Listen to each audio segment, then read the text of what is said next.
দীর্ঘ 15 বছরেরও বেশি সময় ধরে কাজ করেও আজ পর্যন্ত সরকারি পরিচয়পত্র পাননি। এই অভিযোগে ক্ষোভে ফেটে পড়লেন বীরভূম জেলা নিয়ন্ত্রিত বাজার সমিতির অস্থায়ী কর্মীরা। মঙ্গলবার বোলপুর আরএমসি দফতরের সামনে বিক্ষোভে সামিল হন ক্যাজুয়াল ও কন্টিনজেন্সি কর্মীরা। কর্মীদের অভিযোগ, বিভিন্ন চেকপোস্টে কৃষিজাত পণ্যের ওপর লেভি বা ট্যাক্স সংগ্রহের দায়িত্ব পালন করলেও পরিচয়পত্র না থাকায় প্রায়ই হেনস্থার মুখে পড়তে হয়। বিশেষ করে রাতের ডিউটি ও ফিল্ডে কাজের সময় নিজেদের সরকারি কর্মী হিসেবে পরিচয় প্রমাণ করতে সমস্যায় পড়তে হয়।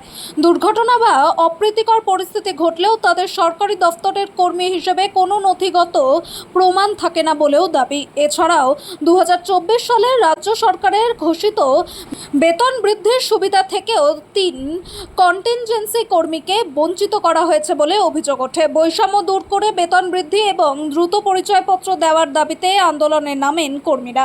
বিক্ষোভের জেরে সংশ্লিষ্ট দফতরের আধিকারিক কর্মীদের দাবিগুলি ঊর্ধ্বতন কর্তৃপক্ষের কাছে পাঠানোর আশ্বাস দিয়েছেন। তবে দীর্ঘদিনের এই বঞ্চনার অবসান কবে হবে, এখন সেদিকেই তাকিয়ে কর্মীরা। বীরভূমের বোলপুর থেকে অনির্বাণ পাজার রিপোর্ট, বিগ নিউজ বাংলা।